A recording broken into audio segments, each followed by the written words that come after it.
Racing all week for you. Hello, everybody. Welcome back to the news desk here at VGLosers.com, part of the Pop Culture Network. Here's some of the video game news that's been going on this past week. And starting out with Double Fine went to Kickstarter. Those of you unfamiliar with Double Fine, that is Tim Schafer's company. Made such games like Psychonauts and Brutal Legend. Also made great classic games like Grim Fandango. And wanting to bring back games like Grim Fandango, Tim Schafer said he was having a very hard time finding publishers to make something like that happen. So he went to Kickstarter, put up a goal of $400,000 to try to put a new point-and-click adventure game together right now called Double Fine Adventure. And it took about 8 hours for him to raise the $400,000 needed. Now, as of right now, you can still donate and get in on the fund to be part of the team, but he's going to put together a process where the people who donated are going to have a say in how the game is made and put together. So, because made and put together mean different things apparently. So anyway, make sure you check that guy out on Kickstarter. Definitely, if you are a fan of some of those classic games like Grim Fandango, you definitely want to make sure you keep an eye on that. Now, in other news, we've talked before about Fruit Ninja. We kind of made fun of how it's just a casual game. They've got toys and things coming out for it now. Well, it turns out that Fruit Ninja Connect on the Xbox is a very popular game. So popular, in fact, it has sold 500,000 copies through the Xbox Live Marketplace. So, people want to make fun of casual games and then want to make fun of Fruit Ninja. Just keep in mind that it is a very, very successful franchise. In other news today, the PlayStation 3 firmware got upgraded. Now they're on version 4.10. Big change, of course, is that the PlayStation Network is now known as Sony Entertainment Network.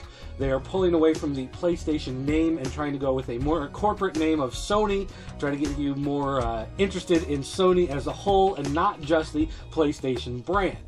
But the big key thing that most people are paying attention to is not, in fact, the name. They're looking at the enhanced web browser.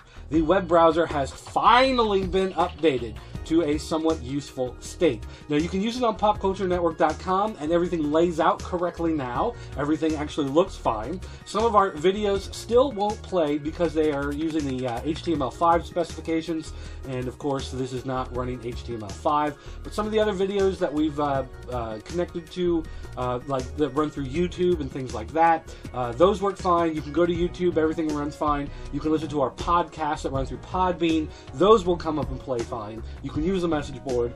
Just some of the newer videos still don't work, but at least the web browser is about as useful as the one on your mobile phone now in your PlayStation 3. News came out this week that people who buy the limited edition of Starhawk on PS3 will get a copy of Warhawk. Now, I thought that was great. I mean, I have a copy of Warhawk. It was a fun game, came out a couple of years ago, and Starhawk expands on the ideas that were originally in Warhawk. The only problem is it's not the Warhawk from a couple of years ago on PS3 that you're going to get. You're going to get the download of Warhawk 1 from the PlayStation 1. So if you remember the PlayStation 1 days and you want to play in those horribly jagged 3D polygon environments, well, you can get that. Now, of course, there will be other bonus content. There's $20 of additional content, downloadable content added in to the limited edition. So overall, it still kind of makes sense, but it just seems a little weird that they're giving you the oldest version of Warhawk that's the least fun to play. All right, now, Nerf has actually jumped in here. We're going to talk about video games and everything. Nerf, video games, how does that even work? But Nerf has taken their latest line of laser tag games, because they own the license now, and they are integrating them into iOS. If you have an iPhone or an iPod Touch, it's currently just on these devices. Hopefully there's an Android version coming soon, but they are making new laser tag guns where you attach your iPhone or iPod Touch to the heads-up display, and it will keep your stats updated. It will upload your scores to a leaderboard and give you more interesting information. So a lot of people looking forward to that. That will be coming just sometime in 2012, with the 2012 edition of laser tag should be coming towards the end of the summer, maybe into early fall. And finally, going back to PlayStation for just one quick sad tale.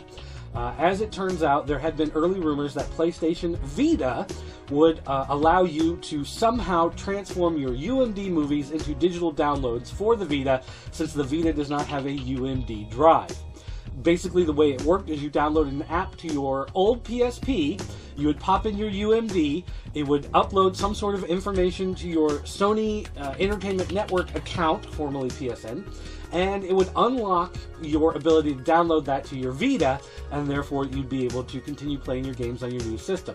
Well, this did come out in Japan, and it seemed to, entice some more people to pick it up, but the UMD Passport program is not coming to North America.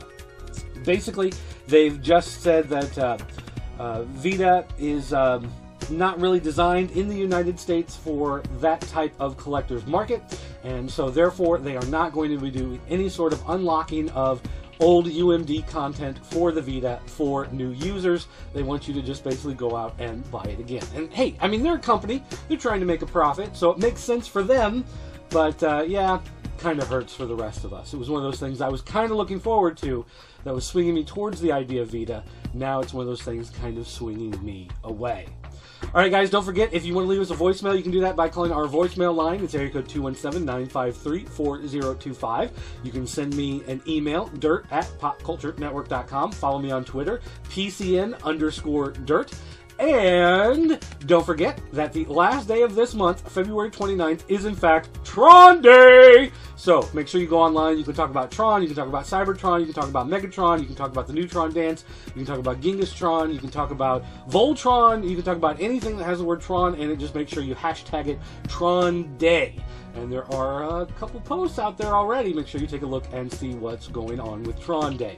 Finally, folks, last bit of information here is that on March 31st, the final day of March, we will have an unmasking right here on the news desk. News desk on March 31st, the mask comes off. The only thing you should ask yourself is what's underneath. It's a question for the ages, folks. Make sure you tune in and check it out. Thanks for watching, and I'll see you guys next time.